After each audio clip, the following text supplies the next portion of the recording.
शौचालय नव्हती, खायला अन्न नव्हतं, असलेली हॉटेल्स बंद झालेली होती आणि त्या काळामधून जे पहिले 2 दिवस होते ते भयावह होते.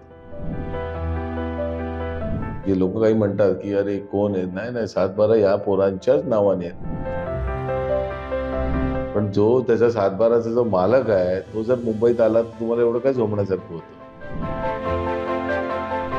आणि कोणाला कधी वाटणारच नाही ना, महाराष्ट्रामधल्या माणसाला तो उपाशी राहायला पाहिजे आणि मी तुपाशी राहायला पाहिजे, दोन्हीकडच्यांना वाटत नाही. नेते मात्र हरामखोर असतात हे नक्की. हाकेनं सांगितलं की हाके साहेब, माझ्याकडे एक संस्था आहे रजिस्टर्ड चॅरिटी कमिशन, जिचं नाव आहे अखिल भारतीय क्षत्रिय मराठा धनगर समाज. नागपूरला मोर्चा मराठा महासंघाचा नेला होता, लीड केला होता गोपीनाथ मुंडेंनी. मराठा समाजाने मराठा समाजाच्या आरक्षणाची मागणी केली, त्यावेळी राजकीय मागणी आम्ही नाही ठेवली त्याच्यामध्ये की आम्हाला राजकीय आरक्षण नको, कारण ते घातक होतं. 20 लाख रुपये एका अपिअरन्सला घेतात अशी सतीश माने शिंदे तुझ्या उभे राहतात. आता माने शिंदे साहेबांना मला किती रुपये द्यावे लागत असतील, चांगल्या पद्धतीने काम धंद्याला लागावं, नाहीतर मग आपली पोरं त्या नेत्याच्या मागे लागून वगैरे त्यांचा सत्यानाश नाही झाला पाहिजे. स्पष्ट नाव घेतल्याचे रोहित पवार जे युवा नेते आमदार, त्यांनी रसद पुरवली असा आरोप केला जात होता. नाही, मी तुम्हाला सांगतो ना, राज्याचे मुख्यमंत्री देवेंद्र फडणवीस यांनाच टार्गेट केलं जातं, म्हणून जर दादा देखील कायम म्हणायचे की फडणवीसांमुळेच आमचं आरक्षण लटकलं, असं त्यांनी वारंवार आरोप केला होता. 100% मी देखील त्यांच्यावरती हल्ले केलेले. त्यांच्या घरावरती रात्री 11:30 वाजता मोर्चा नेणारा मी एकटा आहे. आता ह्याच्या परवाच्या दिवशी जे मनोजदादांनी शेवटचं स्टेटमेंट केलं ते सर्वात महत्वाचं होतं की आज तुमचं आणि माझं वैर संपलं, करून दिलं आणि तरी वैर ठेवायचं, तो माणूस जाईल की कोण आहेत. अन्यथा फक्त नेत्याच्या मागे जाऊन फक्त जय हिंद जय महाराष्ट्र केल्याने तुमचं काही होणार नाही. नमस्कार, मी प्रशांत गोडसे. लेट्सअप मराठीमध्ये पुन्हा एकदा आपलं सर्वांचं स्वागत आहे. प्रत्येक वेळेस वेगवेगळे विषय घेऊन आपण येत असतो. आज देखील एक महत्त्वाचा विषय घेऊन आलेला आहे. या विषयाचा निकाल लागलेला आहे असं आपण म्हणता येईल सध्याच्या घडीला. तर ज्या पद्धतीने मराठा समाजाला ओबीसीतून आरक्षण मिळावं किंवा सरसगट कुणबी प्रमाणपत्र देण्यात यावं अशा प्रकारच्या मागणीसाठी मराठा समाज पूर्ण महाराष्ट्रातून मुंबईत एकवटला होता. मात्र सरकारने एक महत्त्वपूर्ण निर्णय घेत एक JR काढला आणि त्या JRच्या माध्यमातून मराठवाड्यातील मराठा समाजाला मोठ्या प्रमाणात फायदा होणार आहे आणि भविष्यात देखील हैदराबाद गॅजेटेर नंतर जे दुसरं गॅजेटेर आहे त्याची देखील अंमलबजावणी केली जाणार आहे. आणि त्या अनुषंगाने राज्य सरकारने निर्णय घेतलेला आहे. तशा प्रकारचा JR हा मनोज जरांगे पाटील यांना आझाद मैदानावर सुपूर्द केल्यानंतर मराठा समाजाचं जे आंदोलन होतं त्यानंतर मनोज जरांगे पाटील यांनी आपलं उपोषण सोडलेलं आहे. त्यानंतर मुंबई ही पूर्ववत सुरू झालेली आहे.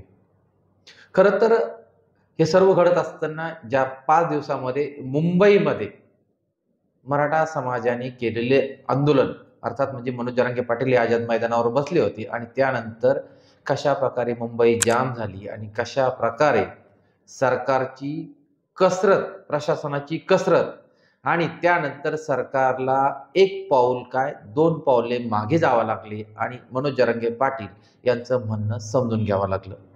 या सर्व घडामोडी घडत असताना सर्वात महत्त्वाची जी जबाबदारी होती मुंबईमधील आंदोलनासंदर्भामध्ये घेतली जाणारी परवानगी असो किंवा आझाद मैदानावरील आंदोलकांसाठी व्यवस्था, हे चोखपणे एक पिलर होतं. एक पिलर, महत्त्वाचं पिलर म्हणेल मी, वीरेंद्र पवार. हे वीरेंद्र पवार आपल्या सोबत आहे. वीरेंद्र पवारजी, तुमचं लेट्सअप मराठीमध्ये मी प्रथमतः स्वागत करतो. थँक्यू. खूप मोठी जबाबदारी होती, कारण की इतके सारे आंदोलक, 1000 नाही, 500 नाही, लाखभर आंदोलक हे मुंबईत आलेले होते आणि त्यांना कंट्रोल करण्यापेक्षा त्यांना सांभाळणं ही सर्वात मोठी जबाबदारी होती. कारण की काही जरी विपरीत घडलं असतं, सर्वात पहिले वीरेंद्र पवार हे जेलमध्ये गेले असते. कसं हे शिवधनुष्य पेललं तुम्ही? नाही, हे काही आमचं पहिलं आंदोलन नव्हतं की मी कोणाला ओळखत नव्हतं असं नाही. आम्ही काम करायला लागलो मराठा क्रांती मोर्चातनं 2016 पासून. पहिली मुंबईतली सर्वात मोठी बाईक रॅली आम्ही काढली, जवळपास 55,000 बाईक्स त्यावेळी होत्या. त्याच्यानंतर 2017चा जो मोर्चा होता मुंबईमध्ये आलेला, त्याचं नियोजन सर्व आम्ही लोकांनीच केलं. तीच टीम आज इथेही होती. त्याच्यानंतर 2018ला मुंबई बंद करण्याची वेळ आली, त्यावेळी आपण मुंबई बंद देखील केली. त्याच्यानंतर मग कोरोनाच्या काळामध्ये देखील आंदोलनं आमची चालू राहिली. मग मराठा जोडो अभियान आम्ही सुरू केले. त्याच माध्यमातून त्यावेळी मनोजदादांशी आमची ओळख झाली. मनोजदादांचं पहिलं आंदोलन हे आम्हीच मुंबईवरनं जाऊन तिथे त्यांचं सुरू केलं आणि ते आंदोलन पुन्हा त्यांचं सोडवण्यासाठी देखील मलाच मुंबईवरनं तिथे जाऊन त्यांचे आंदोलन मी 12 दिवसांनी सोडलं आणि तेव्हापासून मनोजदादांची माझी ओळख होती.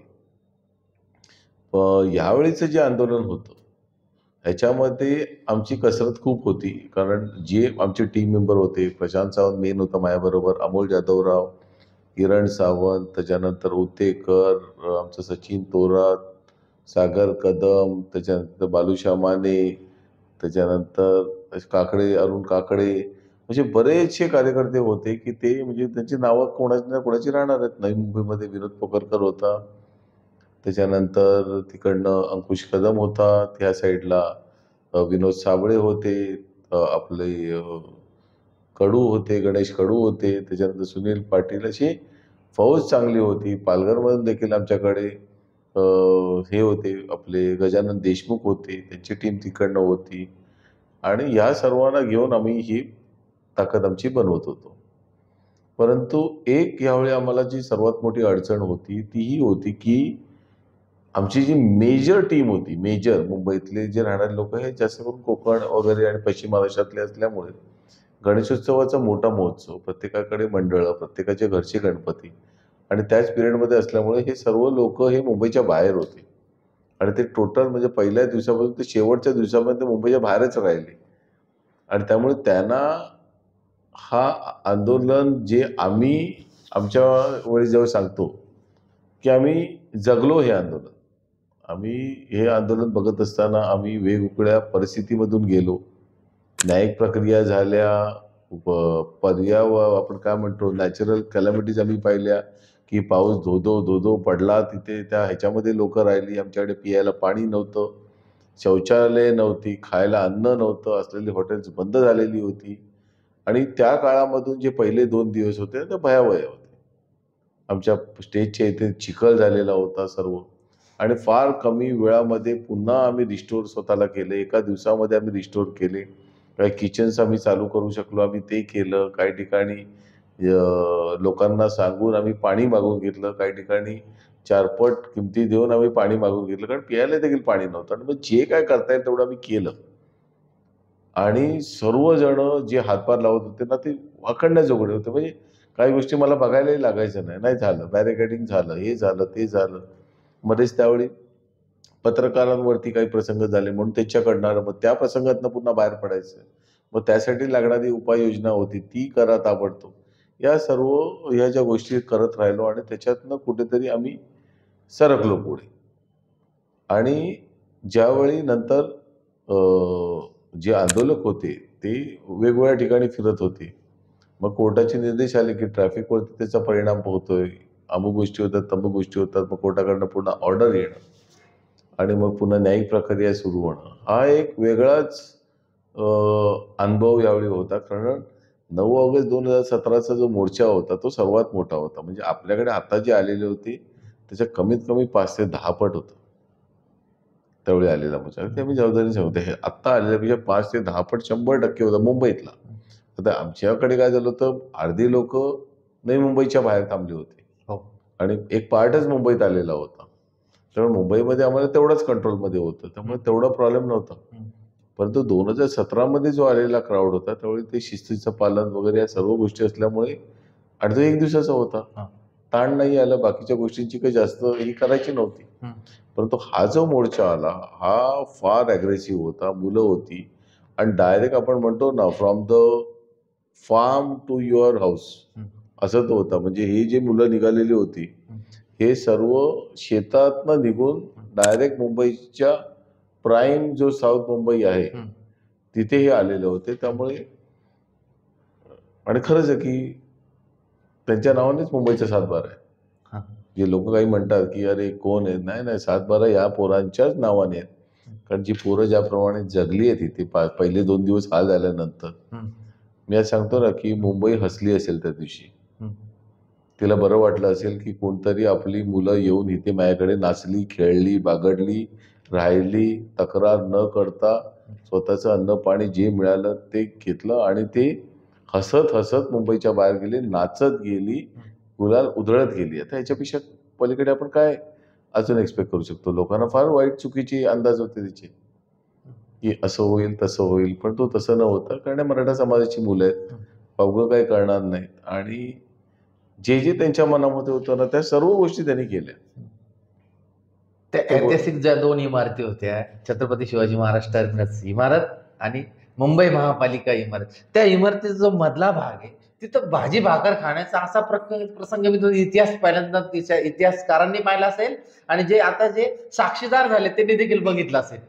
त्यांनी त्यांनी बघा, म्हणजे आम्ही सांगितलं की एखाद्या बॅरिकेडची गाडी करून फिरणं, मजा केली त्यांनी. कबड्डी खेळले, कुस्त्या खेळले, कुस्त्या खेळल्या, उडी खेळले, म्हणजे शेतकऱ्यांनी जे खेळ खेळले होते ग्रामीण भागात ते सगळे या मुंबईच्या क्रिकेट खेळले त्याच्यामध्ये ते.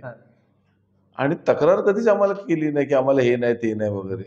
बरं, पहिल्या 2 दिवसानंतर ज्या महाराष्ट्रातनं जे साधन सामुग्री मदतीचा ओघ वाढला, जे आलं मुंबईमध्ये, ते म्हणजे आम्ही कधीच विसरू शकत नाही. कारण आज जवळपास 25 ते 30 ट्रक पाणी आम्ही बाहेर लोकांना देण्याचं काम केलं. अन्नधान्याचा साठा अन्नधान्याचा साठा होता, रॉ मटेरियल काय, ते ड्रायफ्रुट्स पण लोकांनी पाठवले. अगदी महागातले बिस्किट्स ते येत होते. चहा वगैरेचं काय, म्हणजे असं कुठलं एकाने तर एवढं चांगलं किचन टाकलं. मग त्यांना विचारलं मी, साहेब एका 5 स्टार वगैरे हॉटेलमधनं आलेत का? तो बोलतो, साहेब नाही, माझं शेट 5 स्टार आहे. तो बोलला द्यायचं तर आपल्या पोरांना चांगलंच द्यायचं आणि आपण काय तेवढ्याला कमी नाहीत. अशा प्रकारचे डोनेशन देणारे लोक देखील होते. कुणीतरी एक होता माणूस, त्याने रातोरात रेनकोट वाटून गेला.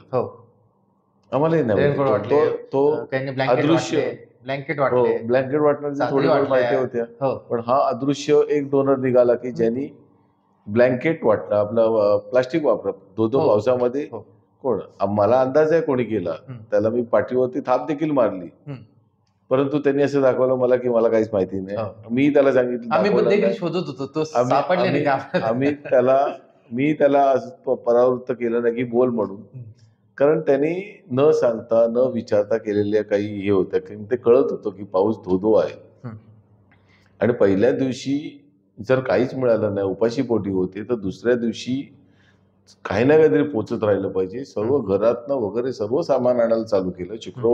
शनिवारच्या दिवशी सर्वांचे किचन सर्व चालू राहिले आणि मग एक चांगला मेसेज त्याच्यामधनं गेला की बाबा चला, एक समाजाने एक चांगलं काम केलं आणि जातेवेळी देखील मागण्या मान्य झाल्यामुळे एक चांगल्या पद्धतीने लोक परत गेली. परंतु त्याच्यात एक महत्त्वाची गोष्ट अशी पाहायला मिळाली की सर्व समाज बांधवांनी, सर्व मुस्लिम देखील, म्हणजे अनेकांनी जे जमेल ते देण्याची मदत केली. हे देखील तुम्ही बघितलं. म्हणजे पाटलांच्या स्टेजवर देऊन त्यांनी ते केलं, पण बाहेर देखील त्यांनी अनेक गोष्टी, फ्रूट, सर्व सगळ्यांनी म्हणजे दाखवलं. म्हणजे ज्यावेळेस आव्हान केलं गेलं, अरे म्हणजे गावातले पोरं आले, त्यांना तुम्ही स्वागत करा, तुमचं देखील ते गावाकडे. त्यानंतर म्हणजे स्थानिकांनी देखील मग हातभार लावण्यास सुरुवात केली. होय, ते आहे. म्हणजे आपण जे म्हणतो मुंबईमध्ये जातो तो उपाशी राहत नाही, ती महाराष्ट्राची संस्कृती आहे. लक्षात घ्या की महाराष्ट्रामधली जमीन आणि महाराष्ट्रातलं पाणी, ह्याच्यातनं संस्कृती तुमची निर्माण होते. या जागेला जे पुण्य आहे त्याच्यातनं चांगलंच होतं. विकृती या राज्यामध्ये नाही आणि जी येते ती आपण असं नाही म्हणू शकत परराज्यातनं येते वगैरे, परंतु ती विकृती अशा प्रकारे कुठून तरी येते की ती प्रत्येक वेळी ती त्या संस्कृतीवरती अटॅक करायला येते. म्हणून आपण बघाल की मुंबईवरती बरेच अटॅक्स होतात आणि गणपतीच्या वगैरे काळामध्ये संवेदनशील टायमिंग असतो. पोलिसांवरती ताण होता, एवढा ताण होता की आम्ही बघितलं, बिचारे 2-2, 3-3 दिवस झोपलेले नव्हते. DCP मुंडे असतील, आपले रिजन देशमुख साहेब असतील किंवा इव्हन CP देवेंद्र भारती साहेब देखील रेल्वेचे होते. त्याच्यानंतर बाकीचे ACPO होत्या मॅडम तिकडच्या, असे मी सर्वजण बघत होतो की जे रात्रंदिवस बिचारे काम करत होते. आणि कसं होतं की मुंबईमधल्या काही वेळेच्या मर्यादा हो. असतात, काही बंधनं असतात, तो एरिया रेस्ट्रिक्टेड आहे. हं. अशा ठिकाणी काय केलं पाहिजे, काय नाही केलं पाहिजे. परंतु कसं होतं, हा गावखेड्यातनं आलेला होता ना. हं. त्यांनी शेत पाहिलंय, त्याचं शेतानंतर त्यांनी हायवे पाहिला त्याच्या हं. गावचा, त्याच्या पलीकडे काय नाही काय पाहिलं. माहितच नव्हतं मुंबई काय आहे त्यांना तर आणि म्हणजे त्यानंतर तो डायरेक्ट शेतातनं आला डायरेक्ट मुंबईमध्ये. आणि त्याला नंतर लक्षात आलं की अरे हे काय आहे, त्याच्यासाठी हे स्वर्ग होतं. हो अगदी बरोबर. जसं आपल्यासारखी लोक कधी कधी आम्ही फॉरेनला जातो, बघतो अरे काय आहे हे वगैरे, त्याच्यासाठी तेच समुद्र होतं. समुद्र लोकल आणि मेट्रो ताज हॉटेल. आणि हा जो भाग होता आपला, तो अजून सुंदर झाला. हो मधल्या काळामध्ये कोस्टल रोड झाला, समुद्रकिनारा सुंदर झाला, हो इकडनं अटल सेतू झाला. ही जी सुंदरता आहे साऊथ मुंबईची आपण म्हणतो, ती बघावयास मिळते. एक एक गोष्टी आहे. छत्रपती शिवाजी महाराजांचं स्मारक आहे तिथे, हो ते आहे. जहांगीर आर्ट गॅलरी आहे. अशा गेटवे ऑफ इंडिया आहे. म्हणजे मी ते एक दृश्य बघितलं, त्याच्यामध्ये गेटवे ऑफ इंडिया मधनं त्या कठाड्यावरनं उडी मारून तो पोहत पुन्हा बाहेर पण आला. हो म्हणजे आम्ही जर पाणी बघितलं, आम्ही लांब उभा राहतो, हा आला बेटा उडी मारला. दुसरा एक ते एक क्षण होता, एक लहान मुलगा होता, फटफट फटफट एवढा मोठ्या एका पोलवरती चढून त्याने तिथे भगवा झेंडा लावला बीएमसीच्या लावला. त्यानंतर नारळाच्या झाड मरीन ड्राईव्हच्या नारळाच्या झाडावरती. नारळ एक जण मला बोलला की अरे नारळाच्या झाडावरती इकडच्या लोकांना चढता पण नाही, हे गेले वरती फटाफट नारळ काढून आले. पण ही मजा वेगळी होती. एकच जणाचं मी बघितलं की एक टोप घेऊन तो अरबी समुद्रामध्ये तो धुवून साफ करतोय. आपण कल्पना करू शकत नाही. कल्पना म्हणजे आपल्यासारखं उतरलं तर पहिला पोलीस येऊन आपल्या 2 दांडके मारेल आणि बाहेर काढेल. आता मी त्याच मुद्द्याकडे तुमच्याकडे खराच महत्वाचा मुद्दा असा आहे की पोलीस म्हटल्यानंतर काठी आणि शिट्टी त्यांच्याकडे फिक्स होती. मात्र तुम्ही आंदोलन तुम्हाला एक म्हणजे मी प्रकर्षाने जाणून देतो की रेल्वे पोलिसांना सक्त ताकीद होती की पोलिसांनी काठी हातात घ्यायची नाही. रेल्वे स्टेशनचे जर फुटेज बघितले आम्ही शेट्टी मॅडमच्या इंटरव्ह्यू केला, त्यांनी स्पष्ट सांगितलं की आमच्या पोलिसाच्या हातात तुम्हाला काठी दिसणार नाही आणि तुम्हाला शिट्टी वाजताना दिसली पण काठी आम्ही ठेवलेली नाही. जे पोलीस आम्ही देखील त्यांच्या सोबत आम्ही दाखवण्याचा प्रयत्न केला आणि सहकार्य देखील केलं आंदोलकांनी. ही महत्वाची जमेची बाजू होती पोलिसांकडनं. आपण CSMT वरती आपण जे बघितलं, ती जी दृश्य होती ना, ती आयुष्यभर मेमरीमध्ये राहतील. त्या लोकांना पण आणि जी येऊन गेले त्यांना पण. ते का, त्याचं रिझन असं आहे की एवढा सणच होता तो आणि त्यांच्या नशिबात मिळालेली ती जत्रा होती. आपण म्हणतो ना की साऊथ मुंबई मध्ये आज त्या मुरली देवरांनी टाकलंय, त्यांनी पत्र लिहिलंय टाकलंय की असं असं झालं वगैरे. मुख्यमंत्र्यांना त्यांनी त्याला सांगायला पाहिजे अरे तुमचं ओरिजिन काय, आमचं ओरिजिन काय. तुम्ही आलेत व्यापार करायला, तुम्ही व्यापार करताय, पण जो त्याच्या सातबाराचा जो मालक आहे तो जर मुंबईत आला तर तुम्हाला एवढं काय झोमण्यासारखं होतं. बरं, ते आले वेगवेगळ्या भागामध्ये, ते बघायला आलेले होते ना मुंबई. त्यांनी मुंबई बघितली, त्यांनी जिंकली. त्यांनी काय तोडफोड केली का कुठे, की काही चोऱ्या माऱ्या केल्या का, की काय असं काय फार मोठं कृत्य केलं की ज्याच्यामध्ये तुमच्या रोज पाकिटं मारली जातात तुमच्या साऊथ मुंबईमध्ये. ते मोहिने मारले जातात ते करून, म्हणजे काय म्हणतो आपण वशीकरण करून तुम्हाला लुटलं जातं. अशी किती पद्धतीने तुमच्या ह्या चालू असतात, मारामाऱ्या होतात, काय घरदुल्ले बिरदुल्ले असतात. इथं तशी नव्हते ना पोरं. हे कुठेही रस्त्यावरती झोपले, कुठेही जेवण बनवलं, कुठेही खाल्लं, कसेही राहिले.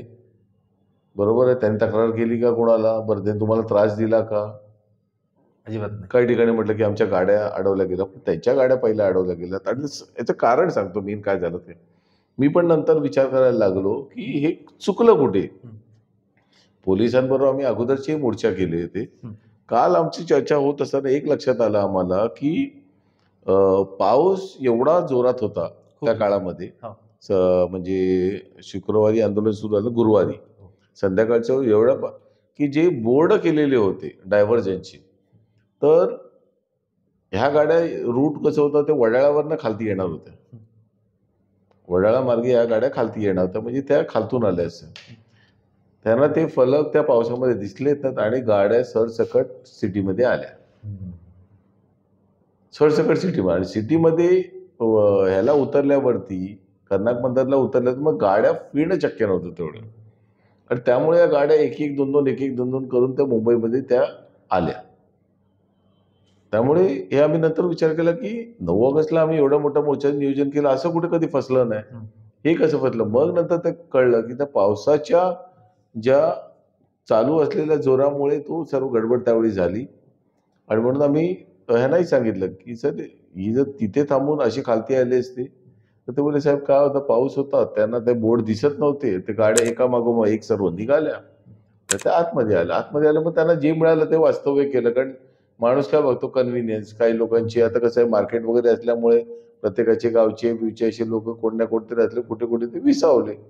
आणि बाकीच्यांना वाटलं की आझाद मैदान एवढं मोठं आहे की तिथे काही बोलतात अख्खा महाराष्ट्र समावेल.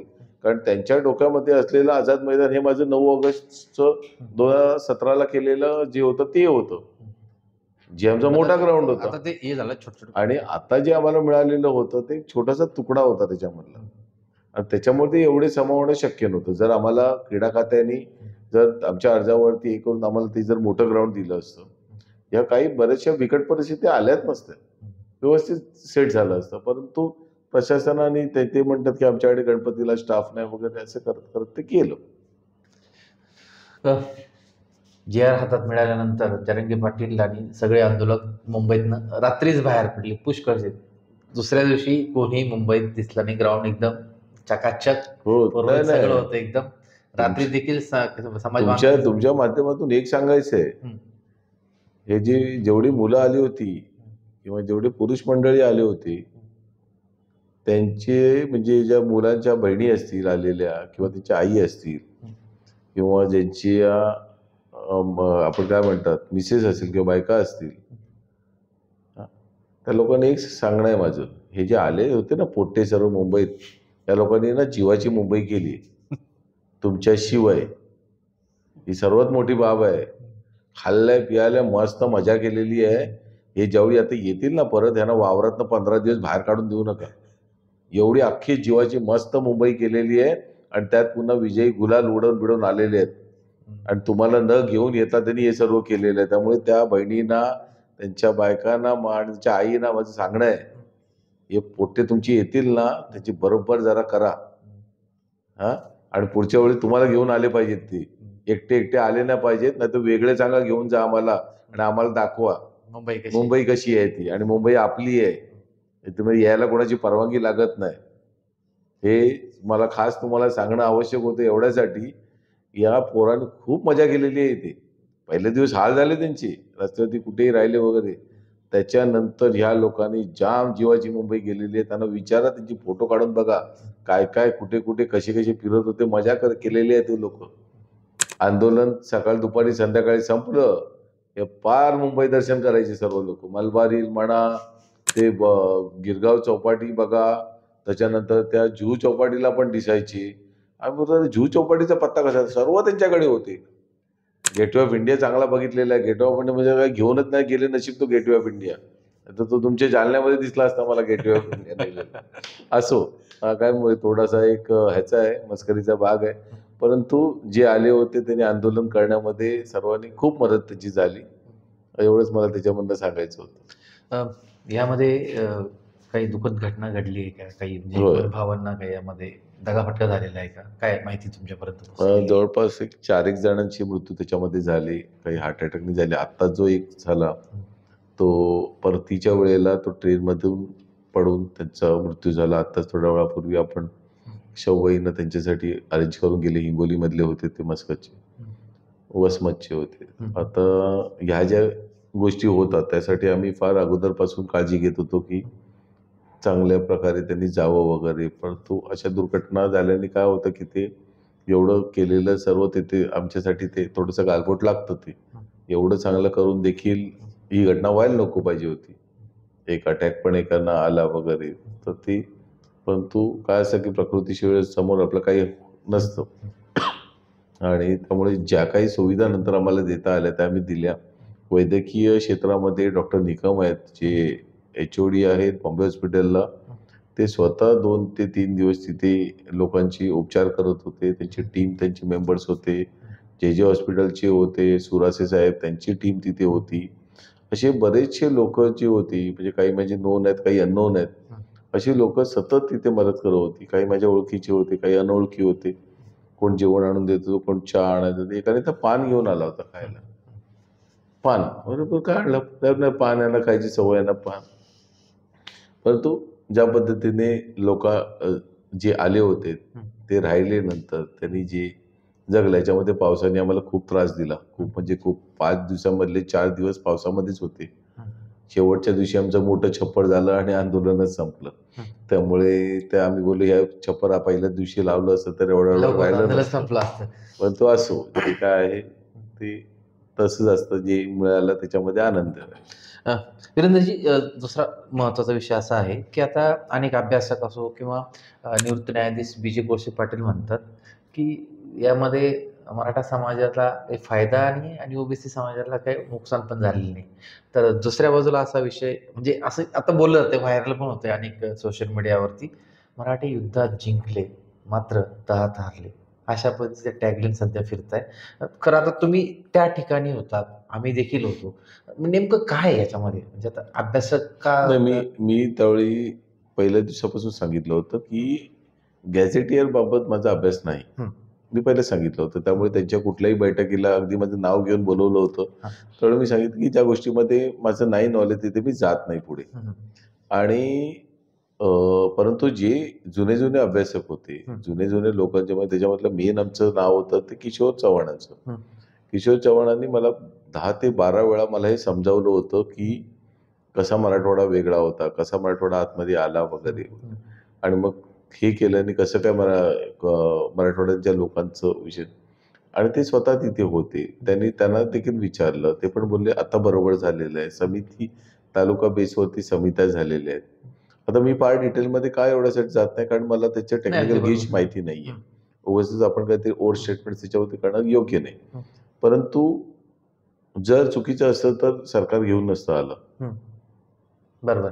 जर चुकीचं नसतं तर मागच्या वेळी पण तेच होतं की GR तर सरकारने आणला होता, चुकीचा नव्हता.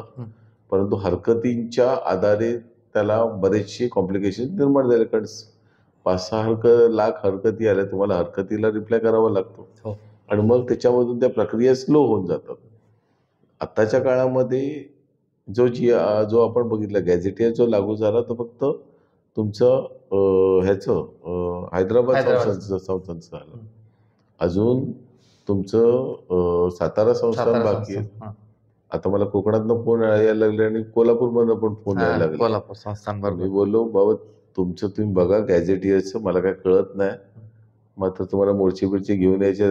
मला PhD झालेली आहे. मात्र आता एक आहे की वीरेंद्र पवारला काय आता कोण परमिशन देणार नाही मुंबईमध्ये, हे नक्की. हे एक स्टॅम्प मारून देतील, कुणाला पण द्या, पण ह्या लोकांना देऊ नका. आणि वीरेंद्र पवार आला तर नक्की देऊ नका.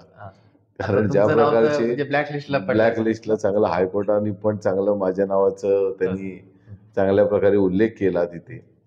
तर फक्त कसं होतं की एवढ्या लोकांचे आशीर्वाद होते आणि आपण काही चुकीचे कृत्य नव्हते केले. या लोकांनी पण येऊन त्यांनी मुंबई जगले ते. आणि त्यांनी ज्या प्रकारे गावाला खेळलं जातं, म्हणजे आपण या मोबाईलच्या बाहेर पडत नाही, आणि ते त्यांचं जीवन जगत होते, ते बघण्यासारखं होतं ना. म्हणजे जर तुम्ही शांत डोक्याने जर विचार केला तर तो कसं होतं की एखादं जर कांदा असेल आणि आपण शेतातनं काढला आणि तसाच्या तसा जर मुंबईच्या साऊथ मुंबईमध्ये तो आणला, ठेवला, त्याच्याबरोबर माती असेल, त्याच्याबरोबर छोटे मुळं असतील, त्याच्याबरोबर लागलेलं अजून पातळी भीती असेल किंवा वरचे शेंडा असेल वगैरे, तर त्याला कोण हात पण नाही लावणार. कारण ते म्हणतात हे अगली आहे किंवा हे बरोबर नाही, दिसत नाही. बरोबर आहे, आम्ही फार हे आहोत.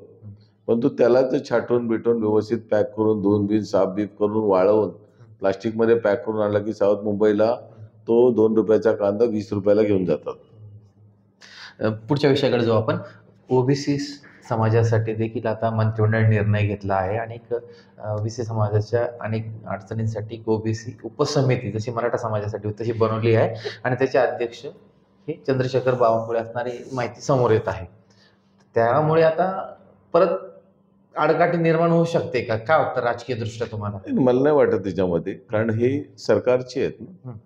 दोन्ही ज्या समितीच्या गठन केल्या त्या सरकारने गठन केलेले आहे. ते काही एकमेकाला मालक नाही तर ते पोषक असण्यासाठी त्यांनी केलेले. तर मला वाटत नाही त्याच्यामधनं, आणि कोणाला कधी वाटणारच नाही ना महाराष्ट्रामधल्या माणसाला तो उपाशी राहायला पाहिजे आणि मी तुपाशी राहायला पाहिजे, दोन्हीकडच्यांना वाटत नाही. नेते मात्र हरामखोर असतात हे नक्की. त्याच्यामधलं नेते हरामखोर असतात ते हे हरामखोर असतात. हा. कारण हे राजकीय कसं हे राजकीय नेते असतात. हे काळा सामाजिक म्हणजे बोलतात ना सामाजिक नेता असं हे नाही करत, हे राजकीय नेते असतात. हे काय असतं त्यांना त्यांची बाजू कशी प्लस दिसते की ते त्याच्यावरती काही करायला म्हणजे बोलतात ना घरदार स्वतःच हे करून देतील. परंतु जो समाजामध्ये काम करणारे लोक असतात, जी सामाजिक त्यांना जाणीव असते, ते बोलतील नाही नाही रे, एक बिस्किट असेल दोघांमध्ये तुकडे ते खा, थोडं थोडं खा, एकट्याने एक खाणार उपाशी असं नाही होत. त्यामुळे माझं पहिल्यापासून आहे, मी बरेचसे सामाजिक त्याच्यामधले कार्यकर्ते यांना त्यांच्या लीडर लोकांना वैयक्तिक ओळखतो. तर मी बघितलेलं आहे त्यांना जवळून वगैरे. परंतु त्याच्यामधला जो राजकीय पार्ट आलाय, राजकीयवाले आले की त्यांचं एक वेगळं समीकरण असतं. कारण त्यांचं लक्ष ते निवडणुका, मग त्याचं आपल्याला फायदा वगैरे या सर्व गोष्टीमध्ये ती पॉलिटिसाइज होऊन जातात आणि मग कुठेतरी दरी निर्माण होते. त्यामुळे मी तुम्हाला सांगतो, मी पूर्वीचं एक उदाहरण सांगतो. माझे वडील शशिकांत पवार आणि त्याच्याबरोबर त्यांनी आमचं एक क्षत्रिय मराठा ज्ञाती समाज म्हणून गिरगावलाच इथे संस्था होती, छोटीशी होती, आणि त्याच्यातनं त्यांनी अण्णासाहेबांना कनेक्ट केलं आणि 1980 साली अण्णासाहेब इथे आले. अण्णासाहेब आल्यानंतर अण्णासाहेबांनी त्यांनी संस्थेचं नाव बदलून अखिल भारतीय मराठा महासंघ केलं आणि त्यावेळी मराठा समाजाच्या सर्वांगीण विकासासाठी ते अख्खं बोलतो ना अख्खा महाराष्ट्र या लोकांनी पालथून काढला. 1980 सालातली गोष्ट होती. त्यावेळी मंडल आयोगाला पूर्ण विरोध होता, कारण तो जातीपातीच्या आधारे होता.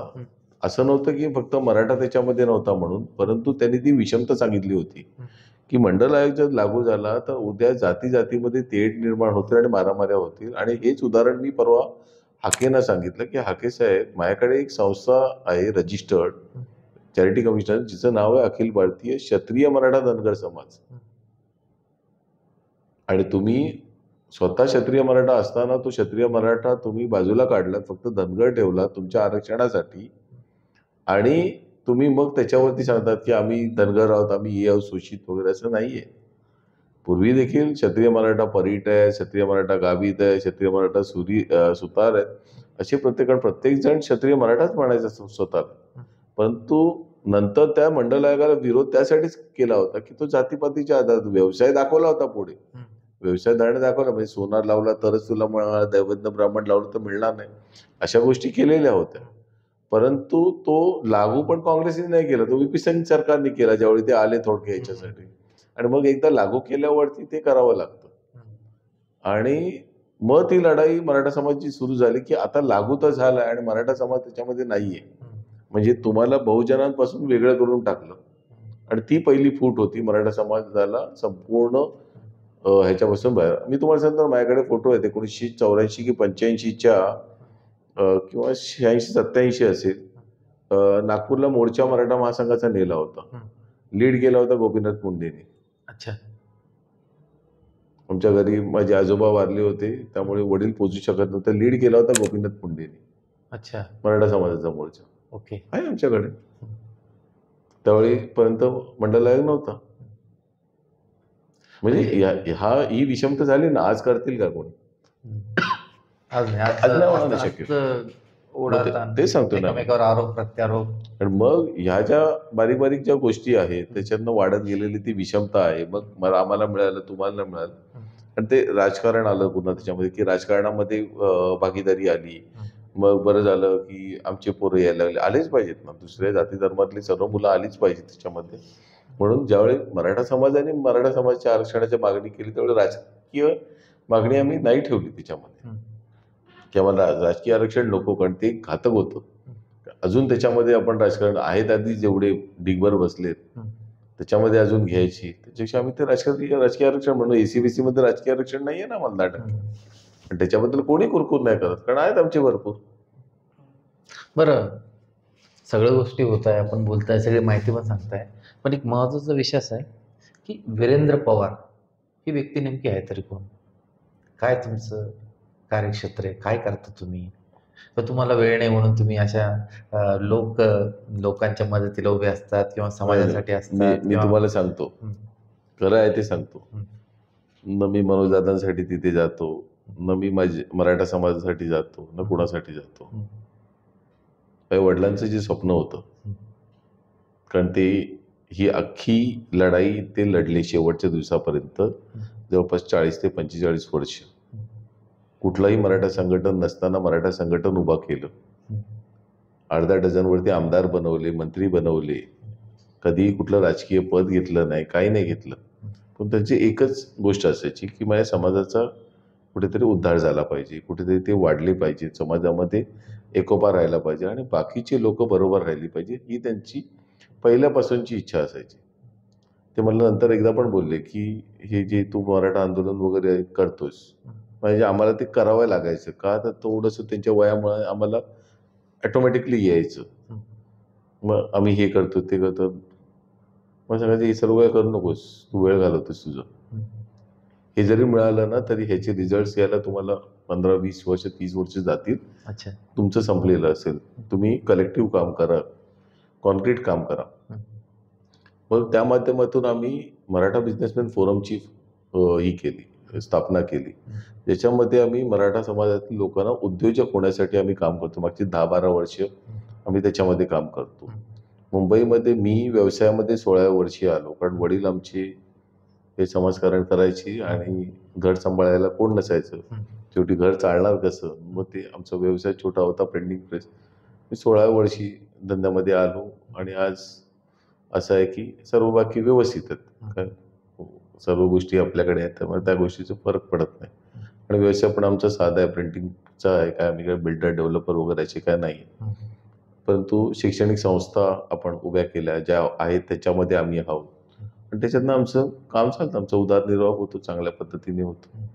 परंतु हे करत असताना जे मी करतो, मी खरं सांगतो, अगदी प्रामाणिकपणे सांगतो की मी जे करतो ते मी माझ्यासाठी नाही करत. मी जे करतो हे त्यांच्यासाठी करतो. नाहीतर मला काय गरजच नाही ना कुठल्या गोष्टीची. मला कोण समाजाचा कोण तिकडणे तर मला काय गरज आहे. परंतु त्यांची ती इच्छा होती, त्यांनी ते केलेलं काम होतं. त्यांचा जो वारसा तो तुम्ही पुढे चालवताय. तो वारसा पण नाही, मी तो वारसा पण नाही. मी अखिल भारतीय मराठा महासंघामध्ये मी पदाधिकारी पण नाही. मी त्याला सांगितलंय तिकडच्या लोकांना, एकही चूक झाली मी आहे तिथे, तुम्ही काही करा, मी आहे तुमच्यासाठी. मी पदाधिकारी तिथेही नाही. काही गोष्टी होत्या वाखाणण्याजोग्या की नाही, बोललो नाही. ज्या गोष्टी त्यांच्या कार्यकर्त्यांना जे ते हक्क आहे ते त्यांची तिथे गेले पाहिजे, ते तिथे त्यांना काम मिळालं पाहिजे, ते आहेत आज त्या पदावरती, आज त्याच्यानंतर आहे.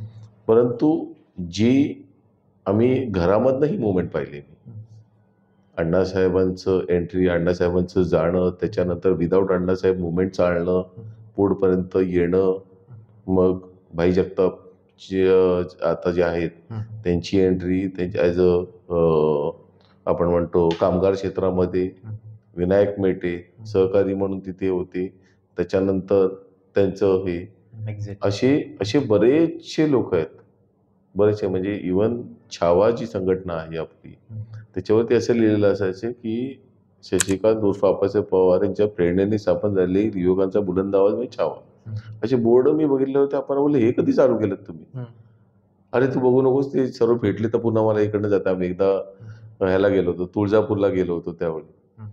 परंतु ते सातत्याने सर्वांशी त्यांचं टच असायचं. म्हणजे प्रवीण गायकवाड घ्या, प्रवीण गायकवाड कार्यकर्ता त्यांचा. त्यामुळे हे कसे होते, हे सर्व सेटअपमध्ये त्यांचं एक असायचं की कम्युनिकेशन सर्वांची ठेवायची.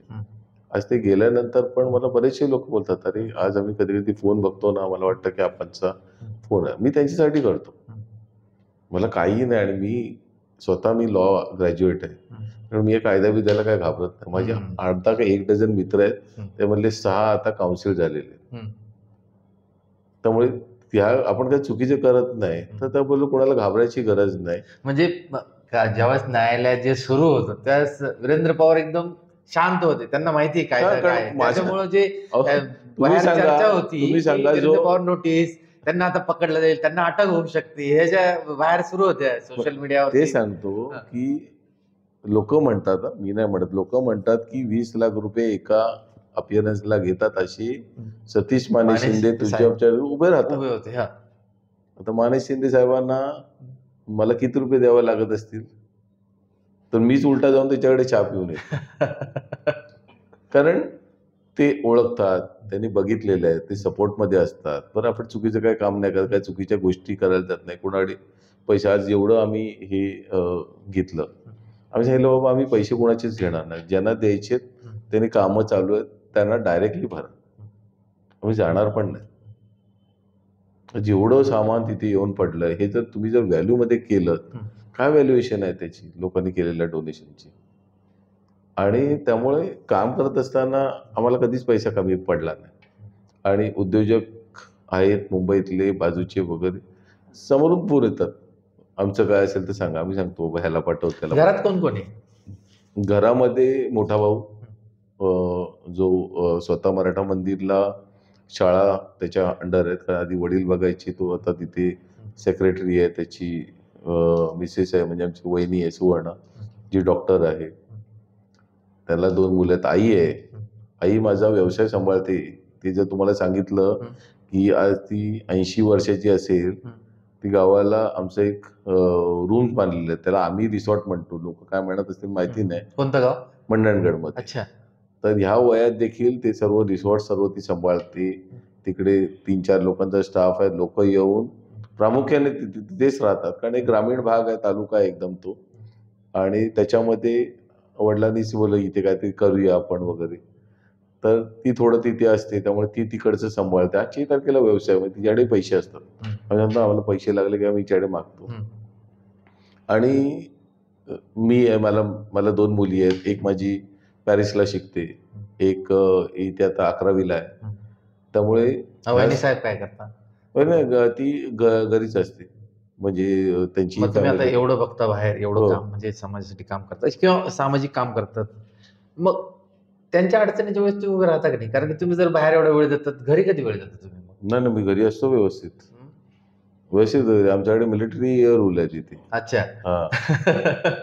त्या मिलिटरी फॅमिलीमधनं आलेलं आहे, त्यामुळे घरामध्ये मिलिटरी रूल आहे आमच्याकडे. बरे आम्ही सिव्हिलियन असल्यामुळे आम्ही तोडत असतो, त्यामुळे ते चालतं. ते त्याच्यामध्ये आता काय एवढ्या वर्षाची सवय आहे, चेष्टाचा विषय बाजूला ठेवा. परंतु चांगल्या गोष्टी आहेत. ते आता शाळेमध्ये तिथे यायला सुरुवात झाली, शाळेमध्ये थोडं बहुत मदत आमच्याकडनं होती. एक बंद पडलेली आमची इंग्लिश मिडियमची स्कूल आता आम्ही चालू केली. 10 वर्षानंतर आज आमच्याकडे तिथे 980 जवळपास 880 मुलं आहेत. त्यामुळे व्यवस्थित आहे, म्हणजे त्या गोष्टीसाठी आम्हाला काय करावं लागत नाही. आणि बरं, वडिलांनी एवढं नाव कमावलेलं आहे, एवढं तर आम्हाला या बारीक बारीक गोष्टींचं कधीच केलं नाही. आणि व्यवसायामध्ये आम्ही इतकी वर्ष असल्यामुळे, आज माझं भिवंडीला माझं स्वतःचं युनिट आहे, गिरगावमध्ये माझे युनिट्स आहेत. त्यामुळे आम्हाला कसं होतं की कुठेही गेलं की म्हणजे आज थोडंसं लोकांचं, माझ्या बऱ्याचशा क्लायंट लोकांचं कन्फ्युजन झालंय, ये वही है क्या, ये वही है क्या, वही क्या? नाही वो नाही लग रहा है. अच्छा, नाही लग रहा है, मग चांगलं आहे. मग त्यामुळे कसं होतं की त्या दोन्ही ओळख वेगळ्या ठेवाव्या लागतात बऱ्याचशा वेळे, कारण व्यवसाय हा व्यवसायाप्रमाणे केला जातो. आणि आपलं जे सामाजिक कार्य आहे, आणि मला ही गोष्ट नेहमी आवडते की सामाजिक काम करत असताना बरोबर जोडायला मला माणसं आवडतात.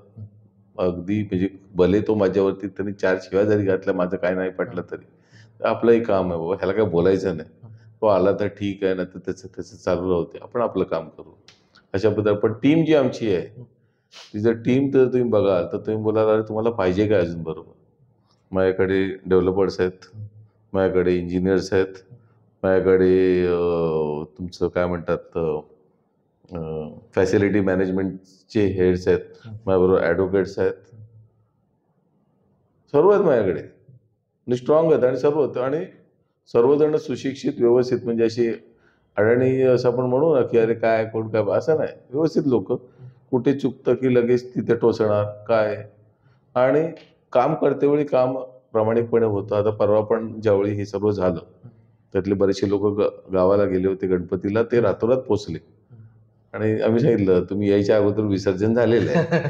त्यामुळे ते त्यांच्या मनामध्ये एवढं लागलं होतं त्यांना की अरे आम्ही आम्ही आमचा हातभार नाही लागला, परंतु मग तरी पण ते आले. ते गेल्यावरती त्या भागामध्ये फिरले की कसं काय केलं होतं. मला बोलत होते एवढा कचरा कसा काय तू होऊन दिलास. अमुक तमुक वगैरे या सर्व गोष्टी चालू होत्या. कारण आतापर्यंत जी प्रतिमा आम्ही ठेवली होती मुंबईमध्ये की आमचे मोर्चे असे असतात तसे असतात, यावेळी ते राखू शकलो नाही. परंतु पुढे अशी वेळ येणार नाही पुन्हा मोर्चे वगैरे काढायची आणि आम्हाला परमिशनच मिळणार नाही. त्यामुळे जरतरच्या आता आम्ही गोष्टी बंद केल्या. एवढंच आहे की जी पोरं समाधानी परत गेलेली आहेत त्यांचं काहीतरी भलं व्हावं आणि समाज एक चांगल्या पद्धतीने कामधंद्याला लागावं. नाहीतर मग आपली पोरं त्या नेत्याच्या मागे लागून वगैरे त्यांचा सत्यानाश नाही झाला पाहिजे. राजकीय नेत्याच्या मागे असे लागतात. अशा तरुणांना तुम्ही काय आव्हान करणार हे महत्वाचं आहे, कारण की आरक्षणासाठी त्या जरांगे पाटील- तरुणांना नाही, हे जे आलेले मुंबईला तरुण होते ना, त्यांना माझं खास सांगणं आहे, तुम्ही आता आलेत, तुम्ही मुंबई पाहिलीत, बरोबर आहे. आज आपण बघतो की परप्रांतीय आपल्या मुंबईत येऊन रगड पैसा कमवतात. तुमची जर 2 भावंड असतील ना, ते एकाला पाठवा मुंबईला आणि सांगा कुठलाही व्यवसाय कुठेही कसाही कर आणि आम्ही आहोत बरोबर. तुम्ही त्यांना मदत करणार 100 नाही 200%. कारण की अडीअडचणी मुंबईत नाही. उत्तर भारतीय असो इतर नाही आम्ही उत्तर भारतीय नाही बोलत आहे मी, कारण त्या लोकांची मेहनत आहे. आपण त्यांच्याबद्दलही चुकीचं बोलणं हे नाही, माझा परंतु आपल्या पोरांनी मेहनत केली पाहिजे. आम्ही आहोत ना मदत करायला. इतके व्यवसाय आहेत, इतके जोडधंदे आहेत की जे करू शकतात, परंतु करण्याची ताकद असली पाहिजे. आणि मी जी पाहिले ना मराठवाड्यातली मुलं जी आली होती आता, कारण 90% मराठवाडा होता, म्हणजे 100% झालं, यांच्यामध्ये काही करण्याची ताकद आहे. आणि ही जी काही करण्याची ताकद आहे ना, हे यांना कुठेही घेऊन जाऊ शकतात. माझ्या मते कुठेतरी महाराष्ट्र चुकला या पोरांना तिथेच ठेवून. या पोरांना जर तुम्ही प्रवाहामध्ये आणलात ना, तुमचा महाराष्ट्र कुठल्या कारण तर काही करू शकतात ना. जर तुम्हाला भीती जर जीव बघा, एक काय असं माहिती आहे, सर्व चालतंय भीतीवरती. जो माणूस जीवाला भीत नाही ना, तो माणूस आयुष्यात काही करू शकतो. अगदी बरोबर. मी एवढंच सांगेन की या पोरांनी विचार करावा. व्यवसाय मुंबई सारख्या ठिकाणी, पुण्यासारख्या ठिकाणी, नाशिक सारख्या ठिकाणी तुमच्या शहराच्या लगत असतील तर तिथे चालू करावे. खूप पोटेन्शियल आहे त्या पोरांमध्ये. जर तुम्ही फक्त तुमची फळं तिकडे बनवतात आणि कुणाला तरी व्यापाऱ्याला विकताय, तर मग तिकडनं आणून इथे विकू शकता. इथे विकण्याचे आता वेगवेगळे मार्ग उघडे झालेले आहेत. 2 पैशाच्या ठिकाणी 10 पैसे मिळतील तुम्हाला, परंतु हे करावं लागेल. आणि हे जर केलं तर आपण सांगू की याच्यामधनं फार मोठा तुम्हाला इम्पॅक्ट दिसेल पुढच्या काही काळामध्ये. आपण मुलाखतीच्या शेवटाकडे जाऊया. खरं तर हा प्रश्न विचारायला पाहिजे असं मला वाटतं. राजकारणामध्ये पवार शब्द म्हटलं का पॉवर शब्द येत नाही. पवार शब्दामध्ये पॉवर हा शब्द लागलेला आहे. आणि काही जरी झालं, सत्तेत असो किंवा सत्तेबाहेर असो, पवारांनी केला असा आरोप कायम होत असतो. तोच आरोप आता वारंवार म्हणजे JR निघण्यापूर्वी, अध्यादेश निघण्यापूर्वी सरकारकडनं तो मनोज जरांगे पाटील यांना जो JR दिला गेला, तोपर्यंत हे पवारांकडनंच त्यातले त्यात मग स्पष्ट नाव घ्यायचं, रोहित पवार जे युवा नेते आमदार, त्यांनी रसद पुरवली असा आरोप केला जात होता. नाही, मी तुम्हाला सांगतो की जोपर्यंत मला माहिती आहे, उपमुख्यमंत्री एकनाथ शिंदे यांनी देखील त्याला पाठबळ दिलं होतं आंदोलकांना. नाही मी तुम्हाला सांगतो ना, मी काही या गोष्टीच्या पलीकडून काम करतो. म्हणजे माझे चांगले संबंध पवार साहेबांशी पण आहेत आणि आरक्षणाच्या मॅटरवरती आम्ही पवार साहेबांना बोलतोय की साहेब तुमच्यामुळे नाही झालं. सुप्रियाताईंबरोबरही माझे चांगले रिलेशन आहेत, माझी शिंदे साहेबांबरोबर चांगले आहेत, माझे फडणवीस साहेबांबरोबर पण चांगले आहेत, माझे अजितदादांबरोबर पण चांगले आहेत. बाकीचे पण तुम्ही काढाल मुंबईतले आशिष शेलार आहेत, त्यांचं माझं चांगलं आहे. लोढा साहेब तर इथेच माझे आहेत, त्यांच्याशी माझे चांगलं आहे. बघा मी पहिल्यापासून काय केलं, रिलेशन माझे ठेवलेले. ठीक आहे, या चालू असतात, या लढाई चालू असतात.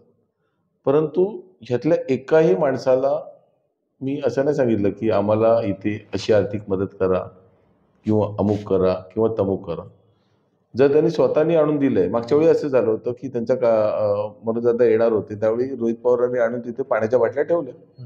ठीक आहे, माणुसकीच्या भागातनं ज्या केल्या ती रसद, तिला आपण रसद नाही बोलू शकत ना. रसद कशी आहे की बाबा चला पैसे दिले जा, त्याच्या नावाने गोंधळ घाला, त्यांच्या नावाने समुद्र, त्याला रसद म्हटली जाते. या लोकांनी जर कोणी पाणी दिलं असेल किंवा जर 5 दिवस राहतंय, माहिती आहे अन्न तेवढं मिळू शकत नाही किंवा तो कोणी जर दिलं असेल तर आपण त्याची आभारी असलं पाहिजे ना. आपण कशाला त्या रसद, आणि आम्ही सामाजिक करतो. आजच्या ताग्यात माझ्यावरती कुठलाही पॉलिटिकल पार्टीचं लेबल नाहीये. बरं, आम्ही जे काम केलंय ना, त्यामुळे कुठले पॉलिटिकल पार्टी आम्हाला घेतील हाही डाऊट आहे. कारण ते बोलतील आधी हे मराठा समाज काय काम करताय, तो बाकी काय समाज. त्यामुळे आम्हाला हेही माहिती आहे की बाबा लोक आपल्याकडे येतील किंवा नाही. त्यामुळे तेही आपण बघू शकत नाही की बाबा हा ही पार्टी आपल्याला घेणार आहे किंवा ही घेणार आहे किंवा शिंदे साहेबांबरोबर आपण जवळ शिंदे साहेबांच्या पार्टीला जॉईन करूया, नको आता ऑपोजिशन जरा चांगली वाजत. या गोष्टी आमच्यासाठी नाही आहेत. असत्या तर ज्या दिवशी जायचंय काही मला प्रॉब्लेम नाही, कुठलंही कमिटमेंट नाही, काय नाही आपल्याला. मी कुठल्याही पक्षात पण जाऊ शकतो. राज्याचे मुख्यमंत्री देवेंद्र फडणवीस यांनाच टार्गेट केलं जातं, म्हणून जरा दादा देखील कायम म्हणायचे की फडणवीसांमुळेच आमचं आरक्षण लटकलं, असं त्यांनी वारंवार आरोप पण येस केला येस होता. 100% त्यांनी परंतु केलं ना. आता 2014 साली देखील जी राणे समिती बनली होती त्यावेळेस देखील मुख्यमंत्री देवेंद्र फडणवीस होते आणि यावेळेस देखील जो जी.आर. निघाला त्यांच्याच मुख्यमंत्री पदाच्या कार्यकाळात निघाला. हीच खूप महत्वाची नाही गोष्ट नाही, आहे. राणे समितीच्या वेळी काँग्रेसचं सरकार हो. होतं, पृथ्वीराज चव्हाणांचं सरकार होतं. हा. 2019ला जे आरक्षण दिलं ते ह्यांच्या मुख्यमंत्री देवेंद्र मुख्यमंत्री फडणवीस यांच्या देवेंद्र काळात. फडणवीस होते. मी त्यांना त्याबद्दल कधीच नाही ना बोललेलो. मी देखील त्यांच्यावरती हल्ले केलेले आहेत. त्यांच्या घरावरती रात्री 11:30 वाजता मोर्चा नेणारा मी एकटा आहे. 200 डॉक्टर्स ऍप्रॉन घालून त्यांच्या घरी घेऊन गेलो. का तर ती एमडीची मुलं होती आणि सुप्रीम कोर्टाने आदेश दिला की त्यांचं ऍडमिशन कॅन्सल करा. आणि ह्या अर्ध्या त्याच्या मुलांचे लग्न त्यामुळे ठरलेली होती. ते कार्यान्वित झालेले होते त्यांच्या हॉस्पिटल्समध्ये. आणि नंतर हे झालं त्यांच्या घरी मी 11:30 वाजता कोण नेईल. नाही. त्यांच्यावरती मोर्चा 200 डॉक्टर्स ऍप्रॉन घालून आहेत बघा शोधा. परंतु त्यांनी मला सांगितलं नाही उद्या सकाळी ये मार्ग काढू. आणि त्या 200 ते 225 मुलांना एमडी डॉक्टरचा MD I am talking about MBBS नाहीच एमडी त्यातलं एकही ऍडमिशन त्यांनी कॅन्सल न करून देता त्यांना पुन्हा रिइन्स्टेट केला. सर्वांनी अधिवेशन एक दिवसाचं घेऊन ती गोष्ट केली. ह्या गोष्टी आम्ही विसरणार नाही. कशाला विसरायचं. चांगलं काम केलेलं तर ती गोष्ट त्यांना करावीच लागेल ना. आम्हाला ते थँक्यू बोलावंच लागेल. कधी एकदा ना 10 वेळा बोलू. परंतु मोर्चा पण नेलाच होता आम्ही.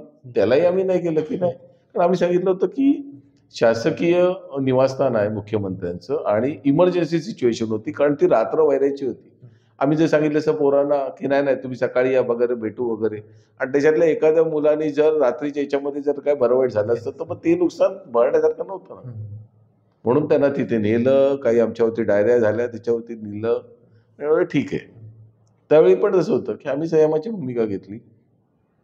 ते डॉक्टर जवळपास 10-15 दिवस त्यांनी आझाद मैदानावरती त्याच ठिकाणी आंदोलन केलं होतं. आणि जिथे मी स्टेज लागला ना तिथे मी ह्या लोकांना सांगितलं ही जागा आहे ना ही खूप सुंदर आहे. तो काय इथे ह्या स्पॉटला टाकलेले सर्व आंदोलन माझी सक्सेस झालेत. याच्या दुसऱ्या कॉर्नरला वर टाकलेले सर्व आंदोलन माझी बोगस निघाली. म्हणजे दादांचं स्टेजवर तुम्ही सांगितलं तिथंच लावलं होतं यावेळेस. याच्यावर असं लक्षात येतं तुमच्या बोलण्यावरनं. स्पॉटच आमचा पक्का होता. ही अशीच फेसिंग पाहिजे तरच निकाली लागणार. अच्छा. कारण आम्हाला माहिती आहेत ना काही गोष्टी काही एखाद्या आपण म्हणतो ना स्टार साईन असतं तसे त्या होत्या. आणि त्यामुळे मुख्यमंत्री देवेंद्रजी फडणवीस साहेब असतील त्यांना मी नेहमी बोलायचो ना. मी व्हॉट्सअपवरती त्यांना मेसेज टाकायचो की साहेब हे नाही बरोबर झालं. जेव्हा लाठी हल्ला झाला त्यावेळी मी पहिला होतो की त्यांना सांगायला की साहेब हे झालेलं बरोबर नाही झालं. परंतु त्याच्यानंतर ज्यावेळी आता ह्याच्या परवाच्या दिवशी जे मनोजदादांनी शेवटचं स्टेटमेंट केलं ते सर्वात महत्वाचं होतं की आज तुमचं आणि माझं वैर संपलं. वैर आमचं काय पर्सनली नव्हतं ना, राजकीय वैर पण नव्हतं. आम्ही सामाजिक प्रश्नासाठी होतं. आणि त्यांनी जर करून दिलं आणि तरी वैर ठेवायचं तर माणूस जाईल की कोण आहेत मग. आणि ते त्यांनी प्रामुख्याने सांगणं एवढ्या मोठ्या स्टेजवरती. मग जी रसद पुरवणारी जर आपण म्हणत असतो जर समोरचे त्यांना लागेल नाही ते बरोबर आहे. बरोबर आहे ना. मग जर त्यांची जर समोरच्यांची जर रसद घेतली असेल असं म्हणतात असं स्टेटमेंट काढलंच नसतं त्यांनी. त्यामुळे रसद वगैरे अशी काही नसते. कसं असतं विरोधी पक्षातले लोक नेहमी येऊन जवळ येतात कारण समोरच्या सत्ताधारीवरती दबाव ठेवण्यासाठी या गोष्टी चालत असतात. आम्ही तर त्याच्या पलीकडचे आहोत कारण आमच्याकडे तसं काही होत नाही. आम्ही डायरेक्ट आंदोलनं केली. परंतु एक चांगली गोष्ट झाली की महाराष्ट्राच्या आपल्या म्हणतो ना संस्कृतीच्या हिशोबाने त्यांनी शेवटला जे भाषण केलं त्याच्यामुळे कसं आलं की आता आमचं कोणाशीच काही वैर नाहीये. ज्याला त्याला जो पक्ष चांगला वाटतो त्यांनी त्या पक्षाचं काम करावं. तो तुमची राजकीय भूमिका असेल. ज्यांना सामाजिक काम करायचं त्यांनी तुमचे सामाजिक कामच चालू ठेवावी. जो राजकीय पक्ष त्यांनी त्या पक्षाचं तुमचं बघून घ्या. आमचं काम आता कॉन्क्रीट याच्याकडे गेलं. त्यामुळे एक आम्ही सुटलो याच्यातनं की कारण नसताना ह्याची त्याची काही अजिबात नाही. म्हणजे त्या गोष्टीपासून. आणि हे कसं आहे आरक्षण एक गोष्ट अशी आहे की एक तर मलाही माहिती आहे की तुम्हाला अमुक एक वर्षानंतरच त्याचा इम्पॅक्ट मिळेल. हो. तुम्हाला मी अजून एक शेवटचं एक सांगतो. हं. माझी मुलगी आता 11वीला ऍडमिशन घेत होती हं. आणि आमच्या कंपनीमध्ये मी सॅलराईड आहे, हं. पगारदार आहे, कारण आई माझी ओनर आहे. हं. आणि त्याच्यामुळे मी एलिजिबल होतो. हं. एलिजिबल होतो कशाला? एसीबीसी आरक्षणाला. का? हां. पगार तर पगारातनं मिळालेला नाही, पगार कमी नाही माझा, चांगला आहे. नाही नाही पगारातनं मिळालेली रक्कम ही तुमचं नॉन क्रिमिनल सर्टिफिकेट मिळण्यासाठी ग्राह्य धरली जात नाही. ती अमाऊंट बाजूला केली जाते. अच्छा. पगार कन्सिडर केला नाही. हं. आणि हा शॉक होता माझ्यासाठी जेव्हा मी ऐकलं होतं तेव्हा. म्हणजे इरिस्पेक्टिव्ह ऑफ एनी अमाऊंट. अच्छा. म्हणजे मी पगारदार असल्यामुळे मी बसलो हं. त्याच्यामध्ये. मी सर्टिफिकेट काढायचं ठरवलं. बोले चला काढूया. माझ्याकडे सर्व पेपर्स होते. माझ्या अंदाजे मी पकडलं होतं की मला 4 ते 8 दिवसामध्ये मला सर्टिफिकेट मिळेल. मी 7-8 फेऱ्या झाल्या. बरं, आधीच ठरवलं होतं की कुठेही स्वतःचं प्रोजेक्ट नाही करायचं. आम्ही 3 जण जायचो. तर विंडोवरती जे धमाल चालते ना बघावी जाऊन, पोरं रडकुंडीला येतात. हो. आणि मग ते एजंट येतात, इतने मैं करके देता हूं. आमच्या समोर आम्ही एक एजंट बघितला होता. पण नंतर त्याला कळलं अरे हे नाव असं आहे, उद्या काय झालं ना आपल्या अंगलट दिलं, त्यांनी केलंच नाही, पैसे पाठवून दिले परत. आम्ही दिले होते. बोललो बघूया करतो का. त्याच्यानंतर मग पुन्हा सर्व ऍप्लिकेशन स्वतःचे दाखले आणून ठेवले. आश्चर्य वाटेल ना, म्हणजे इट इज अ ट्रॅजेडी. माझा अर्ज आहे 4 जुलैला मी अर्ज केला. अर्ज म्हणजे अर्ज केल्यानंतर मला एक टोकन मिळतं. ते 4 जुलैला मिळाल्यानंतर साधारणतः मी एक अंदाज केला होता की 8 ते 10 दिवसामध्ये माझं सर्टिफिकेट मिळेल. आणि त्याच्यावरती मी एक माझ्या ऑफिसमधला एक माणूस ठेवला होता की बाबा तू त्याचा पाठपुरावा कर, अगदी वाटलं तर डेली बेसिसवरती आपल्याला सर्टिफिकेट पाहिजे. कारण काय होतं त्याच्यामध्ये की साऊथ मुंबईमध्ये सर्व कॉलेजेस हे मायनॉरिटी कोट्यामधले कॉलेजेस आहेत. ते आपलं आरक्षण चालतच नाही. त्यामुळे तसंही हे माझ्या कामाचं नव्हतं. बरं तुम्ही बोलत चला एक प्रयत्न बघूया करून, तरी असू दे बोलले सर्टिफिकेट अगदीच कुठे काय कॉलेजमध्ये. 4 तारखेला ऍप्लिकेशन केलेलं, मला सर्टिफिकेट कधी मिळावं माहिती? कधी? मला काल मिळाले सर्टिफिकेट 2 महिन्यानंतर. हे बघा ही माझी तारीख आहे. 4/7/2025ला मी सेतूला अर्ज केला आणि त्याचं सर्टिफिकेट हे मला काल आलं. 2 महिन्यानंतर. आता जर आपली ही चालली प्रणाली, बरं मी काय करत होतो त्याच्यामध्ये मी सर्व गोष्टी जमा करत होतो. तो जो माझा माणूस जायचा ना त्याला सांगायचो हे बघ ही तारीख आहे त्याच्यावरती कालची. हा 1/9/2025ला त्यांनी माझा इश्यू केला. कारण काय होतं हे काढण्याचं की एक तर मला प्रोसिजर बघायची होती काय किचकट, कारण आम्ही लोकांना सांगतो काढा काढा म्हणून. एक दुसरी गोष्ट ह्याच्यामुळे माझ्या कुठल्या तरी दुसऱ्या भावाला वगैरे किंवा चुलत भावाला वगैरे जे त्यांना कोणाला काय मुलाला वगैरे जातं चाला. आणि अशा परिस्थितीमध्ये जर 2 महिने लागत असतील मुंबईसारख्या ठिकाणी, तर मग शोकांतिक आहे की मुलांचे मग सर्टिफिकेट्स काढून होणार कसे. त्यामुळे राज्य सरकारला आता असं कसं आलं की आता आम्ही सर्वात मोकळे झाल्यामुळे लवकरात लवकर ह्या लोकांना सर्टिफिकेट मिळण्यासाठी प्रक्रिया करणे हे माझं आता काम राहील. कारण जर आम्ही आरक्षण काढून दिलं किंवा एसीबीसीचं आरक्षण आम्हाला लागू आहे पण आम्ही सर्टिफिकेटच नाही काढले, तर मग उद्या असं होणार की कोटा 10% आहे, वापरला गेला 2% पण नाही. कारण सर्टिफिकेटच निघाले नाही तर ऍप्लिकेशन झाले नाहीत, ऍप्लिकेशनच झालं नाही तर तुम्हाला अलॉटमेंट नाही होत. आणि मग ह्या सर्व विचारांवरती आता आम्ही ठरवलं की आता बाकीचं झालेलं आहे तर ह्या प्रक्रिया कशा स्मूथ करता येतील त्याच्यावरती काम करायचं असं एक ठरवलं. आणि दुसरं आहे ते म्हणजे आमचं बिझनेस फोरम, की लोकांना व्यवसायाकडे वळवा. व्यवसायाकडे वळल्याने 2 पैसे खिशामध्ये येतील तर तो 4 लोक सांभाळू शकतो. अन्यथा फक्त नेत्याच्या मागे जाऊन फक्त जय हिंद जय महाराष्ट्र केल्याने तुमचं काही होणार नाही. एक लढाई संपलेली आहे तर दुसऱ्या लढाईला संघर्ष करा. आणि मुलांनी उद्योजकांसाठी मी तर सांगेन मराठवाड्याच्या सर्व मुलांनी विचार करा, टपऱ्या बिंदास टाका. बाकीचे लोक टाकतात, तुम्ही कशाला मागे राहता. आणि तुम्ही तर काही करू शकता. म्हणजे मी जे बघितलं परवा पॅशन तर त्याच्यापेक्षा चांगली क्वालिटी आमच्याकडे आहे ना. पोलवरती चढू शकतो का कुठला? आमचा चढतो. हिंमत पण लागते ना त्याच्यामध्ये. बरोबर. काही चुकीच्या गोष्टी त्यांनी केल्या म्हणजे अगदी ह्याच्या आवारामध्ये जाणं, जी हिंमत लागते ना ती त्या पोरांकडे, आणि ती जर हिंमत चांगल्या ठिकाणी जर वापरलीत ना तुम्ही, तर it will be a big force for the state. कारण हे शेवटी राज्याचे आपले नागरिक आहेत, आणि हे जर चांगल्या ठिकाणी आणि चांगल्या कामाला लागले तर महाराष्ट्रासारखं प्रगतिशील देश जगामध्ये कुठे सापडणार नाही तुम्हाला. तर एवढंच सांगतो आणि थांबतो मी. धन्यवाद. तुम्ही लेट्सअप सोबत संवाद साधल्याबद्दल. हे होते वीरेंद्र पवार. त्यांनी लेट्सअप सोबत मुक्त आणि छान अशा गप्पा मारल्या आणि त्यामध्ये सर्वात महत्त्वाची गोष्ट सांगितली की मराठा समाज बांधवांनी, तरुणांनी ज्या पद्धतीने मुंबईत येऊन आपली झलक दाखवली, तीच झलक जर कामाच्या माध्यमातून, व्यवसायाच्या माध्यमातून मुंबईत जर निर्माण करण्याचा प्रयत्न करत असेल तर त्यांना आमचा सपोर्टच राहील. प्रशांत कशावरती? मुंबई. सोशल मीडियाच्या भाऊ गर्दीत विश्वासार्हतेने चकाकणारे नाव म्हणजे लेट्सअप मराठी. सगळ्यांना, सगळ्या नागरिकांना ती स्पीच, ती लेट्सअप वरील मुलाखती म्हणजे विचारांचा खजिना. त्यानंतरच्या निवडणुकीमध्ये मला सोडून गेले. बातम्या केवळ वस्तुस्थिती सांगणाऱ्या, न प्रोपगंडा, फक्त जनतेचा अजेंडा.